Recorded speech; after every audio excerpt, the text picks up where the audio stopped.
track we're on leads to more red tape and regulation every year, and it's destroying who we are as a country. The truth is, we spend more and more time complying and less time producing. The cost of regulation means too many projects. The avalanche of red tape and regulation that falls on every sector, from farming to finance and construction to education, isn't just bad for the economy. It's deadly to the vibrancy of our culture. Kia ora, I'm Alexia Russell, and today on The Detail, a new ministry to regulate regulations, to draw up laws around drawing up laws. David Seymour is moving fast, and his first target is the early childhood education sector. We'll look at that later in the podcast. But Seymour is being true to his ACT Party's mantra of minimalist governance and cutting red tape.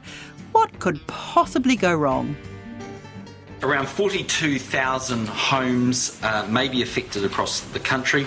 This is on a similar scale to a major natural disaster. In human terms, it adds up to many thousands of damaged lives. Many people and their families are suffering health problems caused by stress or by inhaling foul air from their rotting homes. Well, anything between $11 billion and $23 billion, and some people think it could be worse than that. So the biggest disaster ever? Yes, and something that could even threaten our credit rating as a country. It's that big. I'm proud to lead a government that has finally found a way to get these homes fixed sooner. I'm confident over time it will enable us to put this leaky homes curse behind us once and for all. But the leaky homes curse is not behind us. The estimate of 42,000 homes was not even the tip of the iceberg, and the upper estimate of the disaster, costing $23 billion, has more than doubled. At the end of the day, all of these regulations are in place for a reason. They were brought in for a reason, so whether that reason is still legitimate needs to be carefully considered. Newsroom's Emma Hatton sat down for a lengthy interview with David Seymour, resulting in a story headlined, "Seymour rides into town to regulate wild west of red tape." As part of government's central agencies, this Ministry for Regulation, it's alongside Treasury and DPMC and the Public Service Commission. Him as Minister for Regulation, he sits alongside, the Minister of Finance and things like that. So it's a very grand position to hold, and so he will certainly want to make sure that it is achieving what he thinks it should be achieving, and it has something to show for it. It seems deeply ironic that a party built on the deregulation mantra has now set up a ministry of deregulation, if you like. Is that counterintuitive, or is it really going to achieve what Seymour wants it to achieve? Yeah, it does seem counterintuitive, and I think that was certainly the initial reaction from most people when Seymour announced this as a policy during the campaign. It was sort of ACT's flagship policy that it was putting forward before the election, and the idea of setting up an entire ministry and staff and having a minister and bringing in new laws to regulate did seem quite counterintuitive. But, that's why I thought it was a good idea to actually have a long chat with Seymour about exactly how this was going to work, because when he describes how he sees it working, you can see his rationale around how this would basically look at regulation that is already in place and basically strip away anything that is hindering progress or superfluous to needs, or basically wasting people's time and money, and then B, set up a new piece of legislation that would essentially guide how future legislation and regulations were created, to avoid having to, sort of retrospectively run the ruler over some of these existing laws and see if things were working or not. So if you look at it in that way, you can see how the creation of such a ministry and sort of creating a very purpose-built ministry to do exactly that could wind back regulation. But yes, having a ministry of regulation to regulate does seem quite entertaining, really. Is there a danger when you're determined to look at deregulation, when you're determined to strip out the red tape, that you do introduce other problems? And obviously the pinnacle of this was stripping back regulations in the building industry, which caused the leaky buildings problem. Is that a danger that, perhaps everybody will have in mind? Go too far and you open the door for bad things to happen? Absolutely. Absolutely. And we've seen that concern as well, even quite recently with the talk of the fast-track consent legislation and around what that will do for impacts on the environment and things like that. And there will certainly be very good arguments to be made around this idea of essentially deregulating sectors and falling on, I guess, what is essentially quite a pro-corporate approach of essentially self-regulation and quite light-handed regulation and doing what needs to be done to ensure the best economic outcomes. That will be obviously a trade-off there when you are looking to put economic outcomes and productivity and progress in that sense first. There will need to be great care taken for other impacts like social, environmental, personal issues.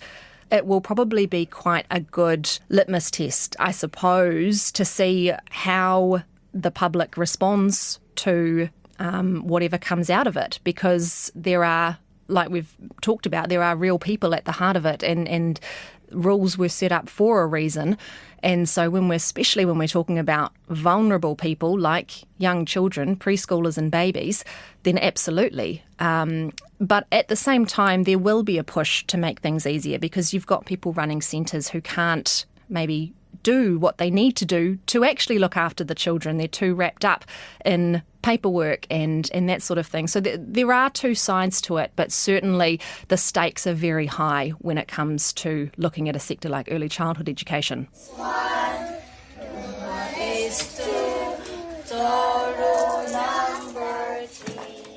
I don't see how these rules are making things better for children. Like, I'm all for rules that make things better for children. That is not what I'm against. But what I am against is paperwork for the sake of paperwork. And then when we ask why, they say to us, well, really it's because we don't really know. Mira Mortner and her husband Ira run and own the Pukeko Preschool Group, consisting of 6 daycare centres in Auckland and Hamilton. When I talked to her, she'd just been on an Early Childhood Council webinar with David Seymour. And we had an hour with the Minister, which was really very interesting for us to listen to. Yeah, he really talked about the fact that he sort of sees 3 key areas where he thinks he would like to go forward with within the government. And the first one, for early childcare specifically, the first one is really removing a couple of key big policies that are, in my mind, a disaster, and I'm very pleased to hear that he wants them gone.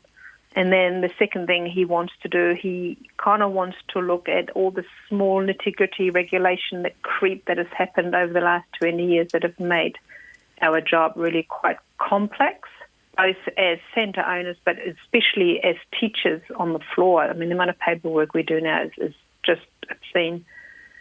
And then the third thing he wants to do is he kind of sees the fact that as a society we pay $2.7 billion or thereabouts on early childcare. What are we getting for that as a society? So not so much as us working in the industry, but us as a people, what do we get for it? And he kind of really wants to take that back to, are we actually educating the kids? Which to me is music to my ears, because especially over the last 8 years, all our experiences with government agencies, be that Educational Review Office, ERO, who's supposed to check whether we do a good job teaching, or the Ministry of Education, or the Teaching Council, we've really disappeared from the conversation around are we educating, and we've really just gone and only talked about compliance. So to me, it was a very enjoyable listen to what he had to say, to be honest. The Mortners have been in this business for nearly 14 years, and Mira says during that time the creep of requirements, rules, regulations and form filling has been incredible. The biggest part is that every time any government organisation finds something that's a problem, the solution is always, what we're going to do is we're going to record and document this. And it's always under the guise of, that it'll protect you when there's a problem. And I find that quite frustrating because at the heart of a teacher's always, Te Whariki, our curriculum talks about put the child at the centre of your decision making. And really, as teachers, that should be our priority. But somehow our conversation with government agencies, especially in the last 6-7 years, has always been how can we cover ourselves? So it's gone completely away from education, and it's really just now about is the fridge attached to the wall? Is this glass safety glass? Are these forms filled in correctly? And if they're not, we're in trouble. And the forms may be, have you measured the temperature in the fridge every day, and have you recorded that every day? What do we do with that information? I have no idea. We just record it. And if we don't record it, we're in trouble. I don't know what use that recording is. I don't know whether it's important to know that my fridge was at X temperature today and is at X temperature tomorrow. I don't know, but that's what we're recording because we have to. What happens if it's to the wrong temperature? I don't even know what the wrong temperature is, to be honest. We get told off. We get told we need to buy a new fridge, but I cannot tell you what the right temperature is.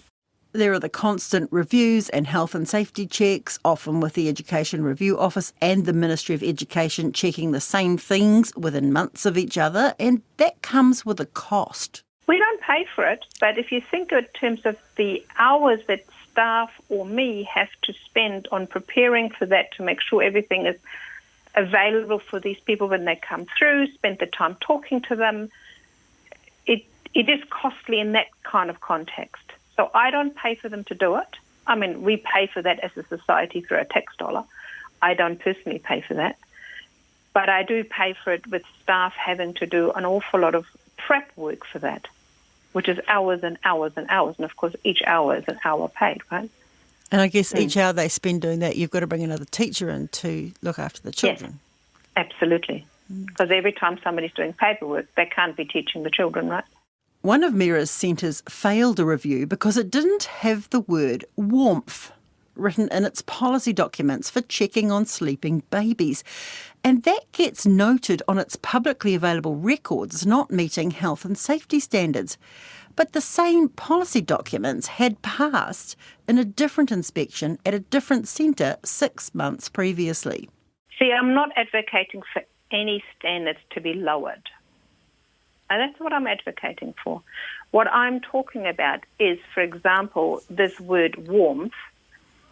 Had it been communicated to me the word warmth needs to be there, I would have had that in my policy. I don't know whether a teacher who goes into a baby room where there's 10 babies sleeping and she goes from child to check every 5 minutes that all of these children are okay, and she touches the back of a child, which is what our policy tells her to do, and she does do, and that child is cold, she's going to say, it doesn't say in the policy this child is cold, so I'm going to let it be cold. It's that over-regulation that I'm concerned about. Can we trust teachers who truly love these children to make sure these children are safe while sleeping without getting our knickers in a twist over the word warmth? Centres must keep one list of children's food allergies and a second separate list of dietary requirements, such as halal food. So staff have to check 2 lists instead of 1. And then they say, but it's just a little change. And that's true. It is only a little change. But you multiply that by 100. Now we have 100 little changes that we're tracking. It's quite crazy. It's really, it has, for the last 6 years, it's really been the decree of the week. It's just been bonkers. The regulations have also caused delays in the expansion of one of the centres in a low decile area where parents are clamouring for care. It should be built by now. Mira says they're constantly on the back foot with authorities over little details. We've been getting into all sorts of trouble with them. For example, they wanted a CV from me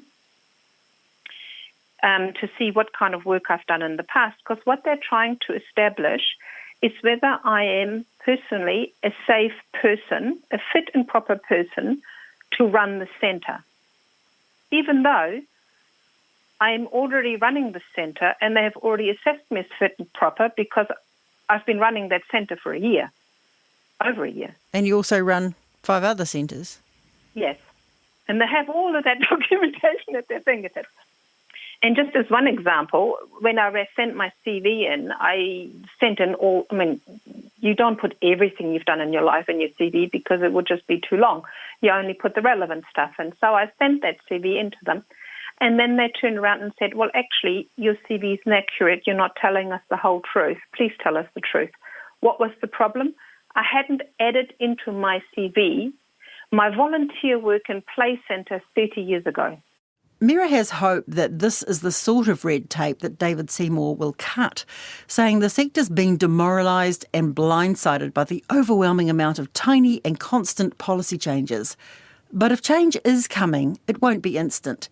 Emma Hatton says at the moment the new ministry only has one staff member. That employee is Grania Moss. So Grania Moss was appointed by the Public Service Commissioner. It wasn't an appointment made by anyone in government. She's just the interim CE at the moment, and she's probably most well known for her time at Oranga Tamariki. So she picked up the mantle there, and so I guess has experience in that sense of setting up a new ministry. However, if we look at, and it's not hard to find, news coverage and things that were happening during that time, she didn't exactly leave on the best of terms with the public and sort of with a mandate, I suppose, to be a good governance person.